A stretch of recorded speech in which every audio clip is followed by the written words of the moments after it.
Solo los elegidos cruzan estas puertas. Tú ya estás aquí. Has sido llamado. Suscríbete y únete a los guardianes de Valhalla. Antes de que se levantara el primer hacha, el destino de un rey ya estaba sellado. Wessex se creía impenetrable, pero mientras el rey celebraba, las sombras tramaban su caída. Lobos se infiltraron entre corderos, y cuando la cruz parpadeó, el lobo mordió. Esta es la historia de Arkyn, el estratega sombrío de los hijos de Fenrir, el hombre que no solo invadió el reino de Edward, sino que lo corroyó desde dentro. Prepárate, guerrero. Esta no es solo otra guerra vikinga. Es el inicio de una era en la que la paciencia mata más que la espada. Que los dioses antiguos te guíen, porque la guerra por el alma de Wessex comienza ahora. Capítulo 1. El enemigo que vino del silencio. Antes de que se levantara el primer hacha, Wessex ya sangraba por dentro. El invierno se extendía como un presagio sombrío sobre Wessex, mientras antorchas ardían en los muros de las fortalezas anglosajonas. El rey Edward, heredero de la dinastía que forjó el reino con hierro y sangre, ahora soñaba con algo mayor, la sumisión de las tierras nórdicas. Para él, los vikingos eran plagas, bárbaros que debían ser extirpados de la tierra cristiana. Pero lo que no sabía era que, dentro de su propio reino, sombras se movían con paciencia y propósito. Entre comerciantes, herreros e incluso entre los monjes de Wessex, hombres de ojos gélidos y corazones feroces esperaban el momento adecuado. Pertenecían a una orden secreta, una hermandad silenciosa que buscaba derrocar a Edward e impedir su invasión del norte.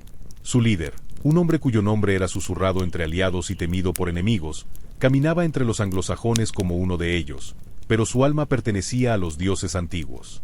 La corte de Wessex festejaba, creyendo en su propia invencibilidad, mientras mensajes codificados viajaban entre puertos y aldeas. Cada pieza estaba siendo meticulosamente colocada, porque cuando se lanzara el primer golpe, el fuego de la rebelión consumiría el reino desde dentro. La guerra aún no había comenzado, pero en el silencio de la conspiración, ya se estaba ganando. Wessex no era solo un reino, sino un símbolo de la resistencia anglosajona contra invasores extranjeros. Durante generaciones, sus reyes habían levantado murallas contra los daneses, vieron ciudades arder y batallas convertirse en leyendas. En el pasado, Alfredo el Grande consolidó el reino, rechazando los vikingos y sentando las bases de una Inglaterra unificada. Ahora, años después, su nieto, Edward el Viejo, cargaba con el peso de su linaje. No solo quería proteger Wessex, quería expandirlo. Para Edward, la guerra contra los nórdicos no era una cuestión de defensa, sino de destino. Su reino era fuerte, pero no inquebrantable. Las tierras de Wessex eran ricas, llenas de aldeas prósperas y fortalezas de piedra, donde lores leales al rey gobernaban con manos firmes. Los monasterios guardaban tesoros y manuscritos, mientras los campesinos trabajaban la tierra, sosteniendo la gran máquina de guerra del rey. Pero, bajo esa aparente estabilidad, se formaban grietas. Algunos nobles cuestionaban la obsesión del rey por expandir sus fronteras. Otros temían que las batallas interminables agotaran las riquezas del reino. Y había quienes susurraban, en tabernas oscuras y salones cerrados, que la venganza de los nórdicos estaba más cerca de lo que Edward imaginaba. El rey, sin embargo, no se dejaba afectar por las dudas. Su mirada estaba fija en el norte, donde los clanes vikingos aún reinaban libres, negándose a arrodillarse ante su dominio. Lo veía como una afrenta. Para él, los dioses paganos debían ser erradicados, y las tierras heladas de los nórdicos debían pertenecer a la corona inglesa. Lo que Edward no sabía era que el enemigo ya estaba dentro de su reino, observando, esperando. Cada decisión suya era analizada por ojos ocultos. Cada debilidad suya sería usada en su contra en el momento adecuado. El juego estaba en marcha, y Wessex, tan imponente y poderosa, tal vez no era tan impenetrable como el rey creía. Arkyn no era un guerrero común. Nacido bajo el acero de las batallas y forjado en la crueldad del mar, entendía que la fuerza bruta no siempre ganaba guerras. La verdadera victoria pertenecía a quienes sabían esperar, a quienes se infiltraban como sombras antes de lanzar el golpe final. Su orden, conocida como los hijos de Fenrir, reunía a los guerreros nórdicos más astutos y letales, pero no se presentaban como invasores. Por el contrario, venían bajo un manto de redención, fingiendo haber abandonado a los dioses antiguos para abrazar la cruz cristiana. Se vestían como mercaderes y guerreros cansados de lucha sin fin, hombres que buscaban una nueva vida bajo la protección del rey Edward. Pero detrás de los ojos sumisos y las palabras humildes, había una única verdad: no estaban allí para inclinarse. Con el tiempo, su influencia crecía. Arkin y sus hombres se establecían en ciudades estratégicas, se ofrecían como mercenarios leales a la corona y ganaban la confianza de los lores locales. Participaban en banquetes, protegían caravanas e incluso ayudaban a contener pequeños levantamientos. El rey Edward los veía como prueba de que los paganos podían ser convertidos, un símbolo de su superioridad sobre los nórdicos. Pero mientras el rey dormía en su arrogancia, los hijos de Fenrir plantaban las semillas de la revuelta. En cada taberna, un rumor esparcido. En cada aldea, un aliado conquistado.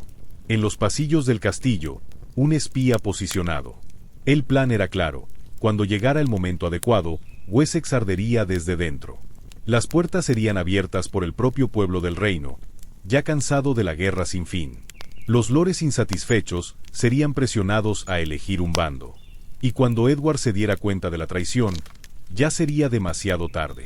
El asedio comenzaría, no con murallas escaladas, sino con lazos rotos y alianzas deshechas. Y entonces, Arkin tomaría lo que era suyo por derecho. Pero para ello, debía jugar el juego con paciencia. Porque la caída de un rey no ocurre con un solo golpe de hacha, comienza mucho antes, en el silencio de la duda y el veneno de la desconfianza. Capítulo 2. Nace el lobo. El juramento de sangre de Arkin. Antes de devorar reinos, él juró venganza, y fundó una orden que se mueve en las sombras. Arkin nació bajo un cielo ennegrecido por el humo de las batallas, en una aldea costera de las tierras heladas del norte. Su padre, Sigvar, era un jarl temido, conocido tanto por su furia en combate como por su sabiduría implacable. Su madre, Frida, era una skald, una narradora de historias que llevaba en sus palabras el peso de los antiguos dioses. Desde pequeño, Arkin aprendió que la gloria y la muerte caminaban juntas, que un hombre sin propósito no era más que un cuerpo esperando su tumba. La infancia de Arkin no fue diferente a la de otros jóvenes guerreros. Creció oyendo historias sobre Odín y Thor, sobre reyes que conquistaban mundos y guerreros que desafiaban al propio destino. Pero, a diferencia de los otros niños de su aldea, Arkin no deseaba solo ser fuerte, quería ser temido. Mientras los demás entrenaban para luchar, él entrenaba para mandar. Observaba a los mayores, aprendía de los errores de los guerreros que lo precedieron, y absorbía cada enseñanza como si fuera un metal ardiente forjado en la fragua. Su primera batalla llegó pronto. A los 12 años, acompañó a su padre en un saqueo contra un clan rival. Era demasiado pequeño para luchar en la primera línea, pero lo bastante grande para oler la sangre. Ese día, vio a un hombre ser apuñalado hasta que su alma abandonó el cuerpo. La mirada vacía del moribundo quedó grabada en su mente. No sintió pena, no sintió miedo, sintió curiosidad. ¿Qué hacía que un guerrero cayera? ¿Qué lo mantenía de pie? Ese pensamiento lo persiguió durante años. Arkin creció y se convirtió en un guerrero feroz. A los 17 años, ya había matado a más hombres que muchos jarls en toda su vida. Pero no era solo su fuerza lo que lo destacaba, era su mente. Entendía que la guerra no era solo espadas y hachas. Era paciencia, estrategia, manipulación. Entonces llegó la tragedia. En una noche traicionera, su aldea fue atacada por guerreros enviados por el rey Harald, que buscaba consolidar su poder sobre los clanes del norte. Su padre fue asesinado, su madre arrastrada como esclava, y Arkin fue dado por muerto, herido entre las ruinas de su casa en llamas. Pero la muerte no vino a buscarlo. Se arrastró fuera de la destrucción, y en ese momento, hizo un juramento: jamás lucharía por un rey que no fuera el mismo. Desde ese día, Arkin se convirtió en un lobo solitario. Viajó entre aldeas, luchó como mercenario, aprendió el arte de la guerra en distintas culturas. Pasó un tiempo en Irlanda, donde absorbió los secretos de los espías celtas. En sus viajes, escuchó sobre Inglaterra y cómo los sajones eran manipulables, cómo su fe lo cegaba ante la verdadera naturaleza de la guerra. Vio en ello una oportunidad. Si los sajones podían ser engañados por dioses y promesas vacías, tal vez podrían ser engañados por algo mucho mayor. Después de años de aprendizaje, Arkin regresó al norte. Pero no volvió para ser un simple guerrero, volvió para formar algo nuevo. Reunió a aquellos que, como él, habían sido traicionados por reyes y dioses. Hombres que perdieron a sus familias, que fueron exiliados, que no tenían patria, solo odio y ambición. Les dio un propósito, no solo saquear, sino conquistar. No solo luchar, sino infiltrarse. Los llamó los hijos de Fenrir, en homenaje al lobo monstruoso que, según la leyenda, estaba destinado a devorar a los dioses en el Ragnarok. Porque, al igual que Fenrir, Arkin y sus hombres no se conformarían con pequeños saqueos. Ellos devorarían reinos enteros. Vestidos con pieles de cordero, cruzaron el mar y llegaron a Wessex. Se hicieron pasar por nórdicos arrepentidos, guerreros que deseaban una nueva vida bajo la protección del rey Edward. Sabían que los sajones veían a los vikingos como bárbaros, pero también como posibles conversos a la fe cristiana. Arkin usó eso a su favor. Con palabras bien colocadas y acciones calculadas, comenzó a sembrar las semillas de la caída del rey. Porque un buen guerrero puede ganar una batalla, pero solo un estratega puede derribar un imperio. Los hijos de Fenrir no eran solo guerreros, eran sombras que se movían entre los anglosajones, lobos disfrazados de corderos. Fundada por Arkin, la orden nació de la necesidad de crear una resistencia estructurada y letal contra el dominio cristiano. A diferencia de las incursiones vikingas impulsivas y los saqueos desorganizados, los hijos de Fenrir seguían códigos rígidos, inspirados en el propio dios lobo de la destrucción. El juramento era simple: lealtad al hermano, sangre por sangre, silencio absoluto. La traición significaba la muerte. Quienes ingresaban a la orden pasaban por rituales brutales, siendo obligados a resistir el dolor, el hambre y el frío extremos, fortaleciendo cuerpo y mente. Se infiltraban en las aldeas, aprendían las costumbres, fingían conversión al cristianismo, todo mientras mapeaban fortalezas, estudiaban rutas de suministros y ganaban la confianza de los nobles sajones. Su método no era solo la fuerza, sino la astucia.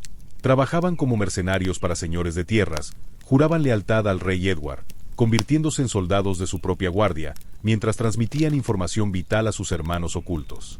Algunas misiones incluían envenenar comandantes sajones, incendios estratégicos y el debilitamiento gradual de las defensas de Wessex. La orden se comunicaba mediante símbolos tallados en madera y huesos, mensajes cifrados que solo los miembros sabían interpretar. La conexión de los hijos de Fenrir con Ubba Ragnarsson era un secreto guardado bajo 7 llaves. Ubba, hijo del legendario Ragnar Lodbrok, llevaba dentro de sí la llama de la venganza por la muerte de su padre y la necesidad de expandir la presencia nórdica en Inglaterra. Vio en la orden de Arkin un arma poderosa. Durante años, Ubba financió sus operaciones en secreto, proporcionando oro, armas e información valiosa. Los hijos de Fenrir no eran solo soldados de su causa, sino espíritus vengativos del linaje de Odín, listos para cegar el reinado de Edward y transformar Wessex en un dominio vikingo.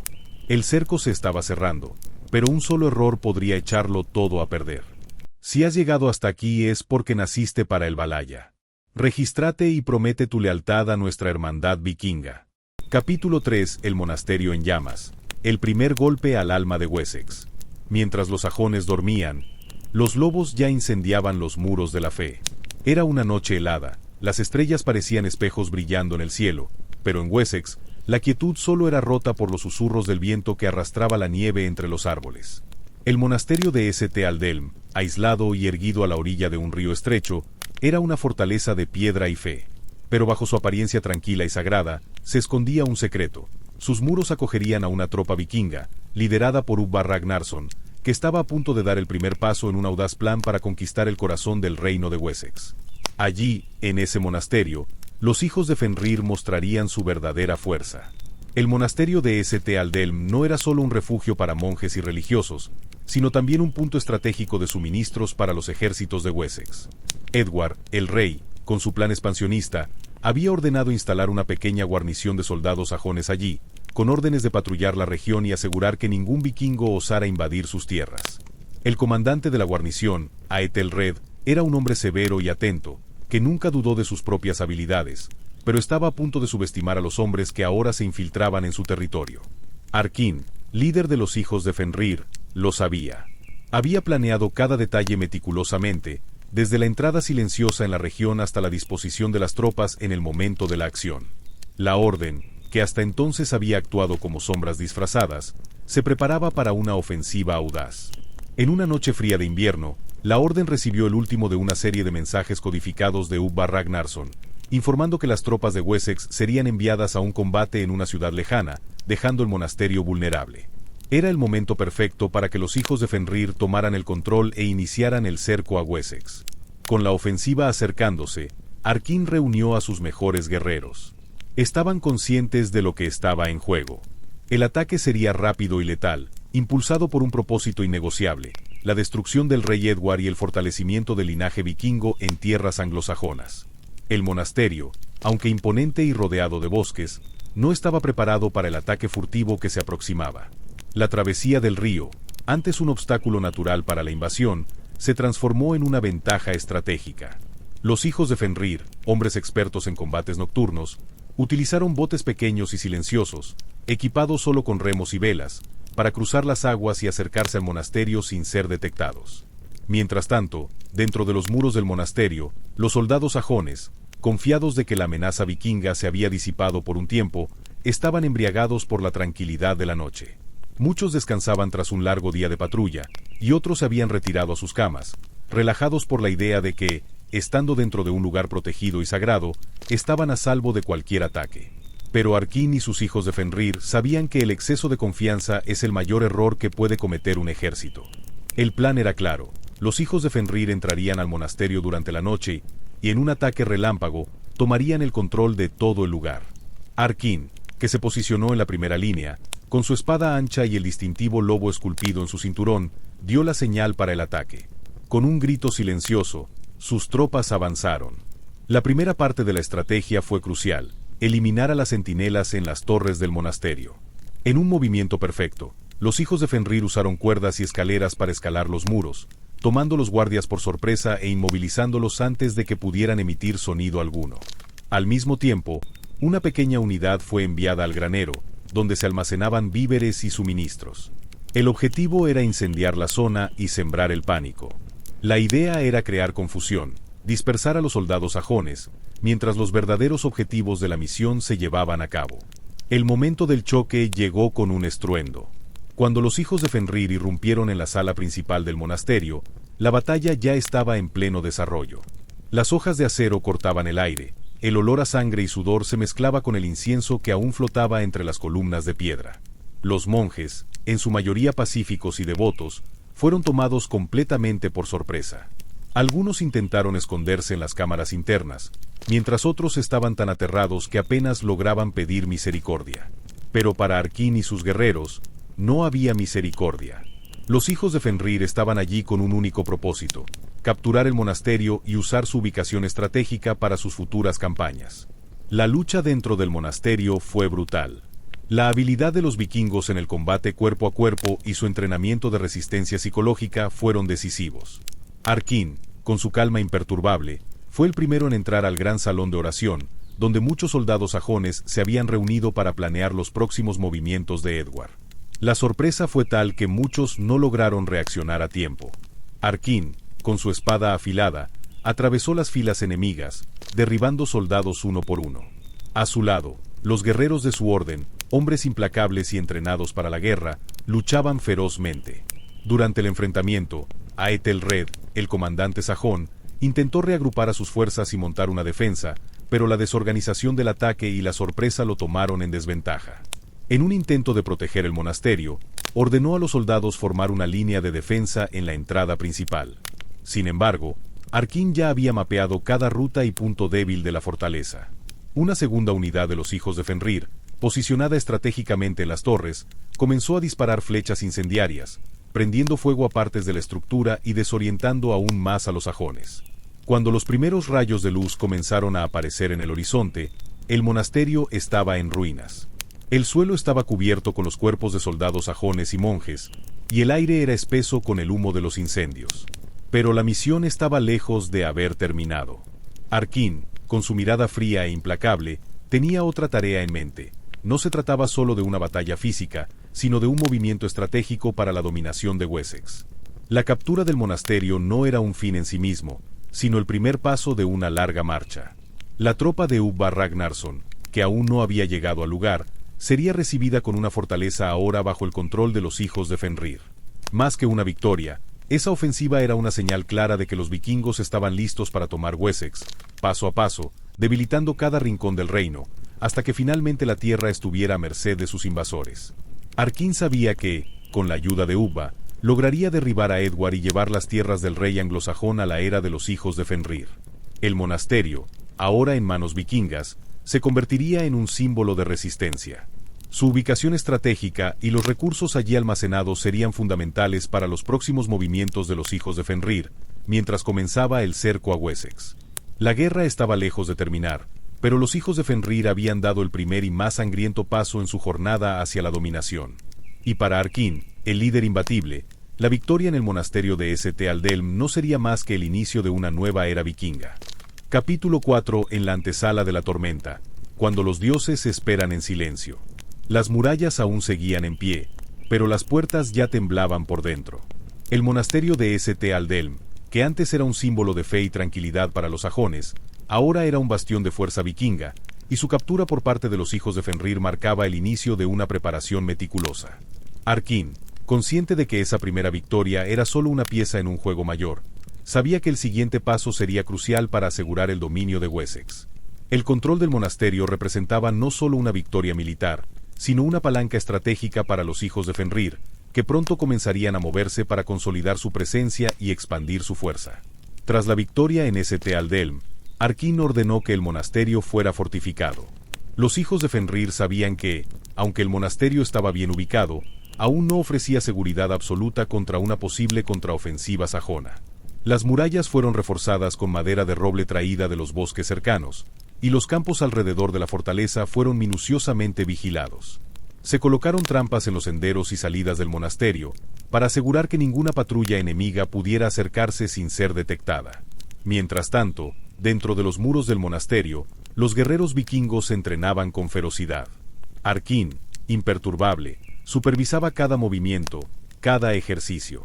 Sabía que su fuerza no venía solo del número de hombres, sino de la disciplina con la que todos seguían sus órdenes. Las prácticas de combate eran agotadoras. Los hijos de Fenrir practicaban a diario ataques en grupo, coordinación táctica y combate cuerpo a cuerpo. El espíritu de unidad entre los hombres nunca había sido tan fuerte. Cada uno de ellos sabía que el próximo objetivo no sería un monasterio aislado, sino el propio corazón de Wessex, el reino de Edward. Pasaron los meses y, como estaba previsto, comenzaron a llegar las tropas de Ubba Ragnarsson, el hijo de Ragnar Lodbrok. Ubba, con su fuerza y reputación, traía consigo formidables guerreros y armas de asedio esenciales para los siguientes pasos de la campaña. Sus barcos, cargados con hombres y recursos, arribaron en pequeños grupos durante un periodo, para evitar llamar la atención. Cada embarcación fue cuidadosamente escondida en bahías alejadas y luego arrastrada hasta tierra firme. Ubba, aunque estaba alejado de la gran batalla final, tenía un papel vital: garantizar que los hijos de Fenrir no solo se mantuvieran fuertes, sino que aumentaran su poder. Trajo consigo tesoros saqueados en sus últimas campañas, que serían usados para atraer más aliados y mantener a las tropas bien alimentadas y equipadas. Además, su habilidad con las máquinas de guerra, como catapultas y torres de asedio, era bien conocida. La presencia de Ubba no solo reforzaba la confianza de los hijos de Fenrir, sino que también consolidaba la alianza con otras tribus nórdicas que se habían comprometido a ayudar en la caída de Edward. Ubba, con su estilo imponente y su personalidad de líder intrépido, pronto se convirtió en una figura central en la planificación de Arkyn. Él, que había vivido muchas batallas y visto caer reinos, sabía que el sitio de Wessex requeriría más que fuerza militar, se necesitaría inteligencia, paciencia y una estrategia bien trazada. Los dos líderes, Arkyn y Ubba, discutían durante horas los próximos pasos, detallando el ataque y distribuyendo los recursos para asegurar que nada quedara al azar. Cada movimiento debía ser calculado con precisión, pues un fallo podría significar la pérdida de la ventaja conquistada. Los hijos de Fenrir, durante estos meses de preparación, también fortalecieron alianzas con otros grupos vikingos y clanes locales. Las tribus nórdicas de las tierras del norte se unieron a la causa, sabiendo que, si Edward caía, las tierras del sur quedarían abiertas a nuevas conquistas. Los hijos de Fenrir no solo reclutaron guerreros, sino también mercenarios e incluso pequeños grupos de descontentos con el reinado de Edward, quienes, por diversos motivos, veían en la caída del rey una oportunidad de ascender en la jerarquía de un nuevo gobierno vikingo. Estas alianzas fueron fundamentales para garantizar que el sitio de Wessex tuviera apoyo suficiente, tanto en número de hombres como en recursos. Los exploradores vikingos, que habían sido enviados a los bosques que rodeaban Wessex, trajeron informes detallados sobre la situación dentro del reino. Informaron a Arkin sobre la moral de las tropas de Edward, sobre los puntos débiles del territorio y, principalmente, sobre la condición de las fortalezas en Wessex. Arkin comenzó a percibir que el rey anglosajón, aunque poderoso, estaba centrado en expandir sus dominios y descuidaba algunas de las fronteras más remotas de su reino, algo que los hijos de Fenrir podían aprovechar. Con la llegada de más tropas de Ubba y el fortalecimiento de sus fuerzas, Arkin también comenzó a infiltrar agentes secretos en Wessex. Espías disfrazados de mercaderes, peregrinos y campesinos comenzaron a operar dentro del reino, proporcionando información crucial sobre la política interna y las disputas en Canterbury y en el propio Wessex. Muchos nobles anglosajones, especialmente aquellos que gobernaban tierras alejadas, estaban descontentos con el crecimiento del poder de Edward y sus campañas de expansión. Algunos incluso estaban dispuestos a aliarse con los vikingos, creyendo que el ascenso del rey podría significar la disminución de su propia influencia. Arkin, con su mirada atenta, comenzó a percibir una red creciente de disidencias dentro del reino. Estas tensiones internas entre los nobles anglosajones podían ser aprovechadas por los hijos de Fenrir. Más que un simple ataque militar, la caída de Edward podría facilitarse si sus propios aliados comenzaban a cuestionar su liderazgo. En este escenario, la guerra no solo sería una lucha de espadas, sino también una batalla por la confianza y la lealtad de los propios súbditos de Edward. Con la llegada de más recursos, armas y aliados, Arkin y Ubba concentraron todos sus esfuerzos en crear un sitio imbatible. Comenzaron a construir torres de asedio y catapultas para preparar un ataque contundente contra las murallas de Wessex. Además, las rutas de abastecimiento fueron cuidadosamente planificadas, asegurando que las fuerzas vikingas no sufrieran escasez de suministros durante el avance. La logística para un sitio de tal magnitud requería una atención meticulosa a los detalles, y Arkin sabía que no podía fallar. Mientras tanto, las tropas de los hijos de Fenrir continuaban entrenando y perfeccionando su coordinación. Arkin, Ubba y sus consejeros se reunieron en múltiples ocasiones para revisar la estrategia y asegurar que todos los guerreros estuvieran preparados para lo que estaba por venir. La misión de derrocar a Edward estaba al alcance, y cada acción de los hijos de Fenrir buscaba garantizar que, al atacar Wessex, el golpe fuera fatal y definitivo. El gran ataque a Wessex. Ahora, con todas las piezas en su lugar, las tropas de Ubba, las alianzas vikingas, los espías infiltrados y las máquinas de asedio, Arkin estaba listo para el ataque. Las fuerzas vikingas estaban unidas, las estrategias puestas a prueba, y había llegado la hora de derribar al rey Edward. La batalla final por Wessex comenzaría pronto. Arkin miró a sus tropas reunidas y, con un gesto de firmeza, alzó su espada. Sabía que, al iniciar esa campaña, no solo el futuro de Wessex estaba en juego, sino el destino de toda Inglaterra. Su nombre, Arkin, resonaría a través de los siglos, no solo como un líder vikingo, sino como el hombre que ayudó a redirigir el curso de la historia. Con la preparación finalizada, la próxima acción de los hijos de Fenrir sería decisiva. El sitio a Wessex comenzaría, y con él, el futuro de todo el reino. Capítulo final: el día en que cayó un rey, cuando Wessex se inclinó ante el lobo. La hoja de Arkin no mató solo a un hombre, mató el símbolo de toda una era. El ataque a Wessex fue un golpe que resonaría a través de la historia, no solo como una batalla sangrienta, sino como el colapso de un imperio. Arkin y sus hijos de Fenrir sabían que esta sería la acción decisiva, el punto de quiebre que marcaría el fin de la dinastía de Edward, el rey anglosajón. El asedio había sido preparado con precisión, las máquinas de guerra estaban montadas, las tropas dispuestas en formación, y el plan de batalla era claro. Pero más importante que todo era el espíritu de unión y venganza que movía a cada guerrero vikingo. La noche anterior al ataque estuvo envuelta en silencio, el tipo de quietud que precede a una tormenta. Las tropas de los hijos de Fenrir estaban posicionadas a lo largo de las colinas que rodeaban Wessex, ocultas en las sombras. La alianza con Ubba Ragnarsson había reforzado la confianza en el mando de Arkin, y él sabía que, al primer signo del amanecer, la guerra comenzaría. Al alba, los vikingos lanzaron su ofensiva. De repente, como un trueno que desgaja el cielo, los guerreros de Arkin descendieron de las colinas, avanzando con un rugido feroz. Las primeras líneas de ataque estaban compuestas por una ala de arqueros y honderos, que dispararon contra las murallas de la ciudad. Los ánimos estaban exaltados, y la lluvia de flechas parecía interminable. Esto no era solo un ataque, sino un mensaje. Wessex estaba siendo invadida, y Edward no podía hacer nada para detenerlos. Los hijos de Fenrir eran conocidos por su brutalidad, y la batalla pronto se convirtió en un enfrentamiento cuerpo a cuerpo. Con sus hachas y espadas, los vikingos rompieron las defensas sajonas con un ataque tan violento que las fuerzas de Edward comenzaron a desorganizarse. Las catapultas y torres de asedio, construidas durante los meses de preparación, comenzaron a lanzar piedras enormes contra las fortificaciones de Wessex, agrietando los muros y causando destrucción. Mientras la batalla ardía alrededor de las murallas, las fuerzas de Ubba tomaron posiciones estratégicas en torno a la ciudad. El líder vikingo había comandado sus tropas con precisión, y sus torres de asedio avanzaban hacia las puertas de Wessex. La ciudad, que una vez fue una fortaleza imponente, ahora estaba a merced del poder vikingo, con cada avance de las tropas de Arkyn acercándose más a la victoria. Dentro de la ciudad, Edward y sus comandantes estaban en pánico. Las noticias del ataque llegaron rápidamente al Palacio Real, y Edward se vio obligado a reunir a sus fuerzas para intentar resistir el asedio. Pero los vikingos, con su táctica implacable y su fuerza brutal, avanzaban en todas las direcciones. Edward sabía que no podría mantener el control por mucho tiempo, especialmente con las fuerzas de Arkyn creciendo a cada minuto. La batalla alcanzó su clímax cuando las tropas de Ubba llegaron a la plaza central de Wessex y comenzaron a sembrar el caos entre los soldados de Edward. El campo de batalla parecía una carnicería masiva, con los cuerpos de los caídos esparcidos por todas partes, mientras los vikingos avanzaban sin piedad.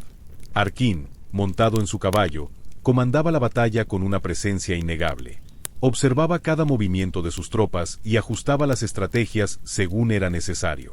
Su alma estaba enfocada únicamente en un objetivo: la caída de Edward, el rey que tanto había amenazado su tierra natal y su honor.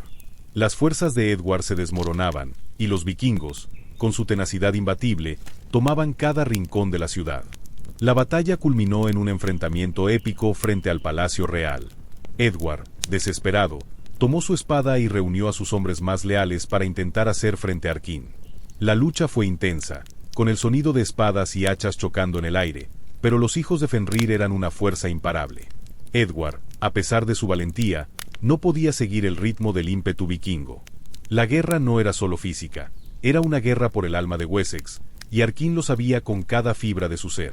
En el momento decisivo, cuando Edward fue rodeado por una docena de vikingos, Arkyn dio el golpe final. Avanzó solo, desafiando a cualquiera que osara interponerse en su camino. La batalla que siguió fue brutal, pero no duró mucho. Arkyn, con un movimiento rápido y certero, desarmó a Edward y, con un golpe de su afilada espada, clavó su hoja en el pecho del rey. La sangre de Edward se derramó sobre el suelo sagrado de Wessex, mientras los vikingos, ahora victoriosos, rugían en celebración. La muerte de Edward fue el fin de una era. El rey anglosajón, que había intentado expandir sus tierras y someter a los vikingos, ahora yacía muerto, y su reino, hecho pedazos. Arkyn, de rodillas frente al cuerpo del rey, hizo una pausa, contemplando el imperio que acababa de conquistar. No había júbilo en el rostro de Arkyn, solo una sensación de cumplimiento. Era el precio que él y sus hombres habían pagado para derrocar a Edward y dominar el reino. Con la muerte de Edward, Wessex cayó bajo el control de los hijos de Fenrir. La ciudad fue saqueada, sus tesoros y riquezas tomados como premio por los vikingos.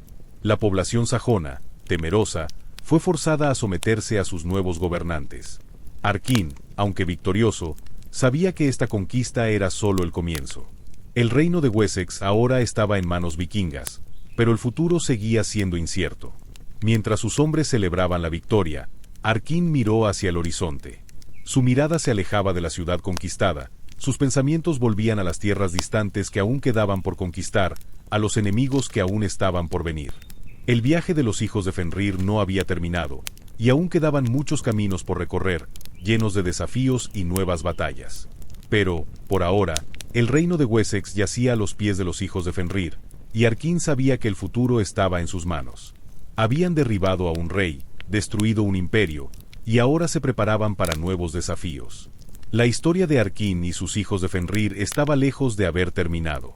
Una nueva jornada les esperaba, pero esa era una historia para otro momento. Y así, con la caída de Edward y la toma de Wessex, los hijos de Fenrir estaban listos para una nueva era, una era forjada con acero, coraje y la fuerza imbatible de los vikingos. ¿Te gustó esta historia? Suscríbete al canal y activa las notificaciones para no perderte las próximas sagas épicas. La jornada continúa.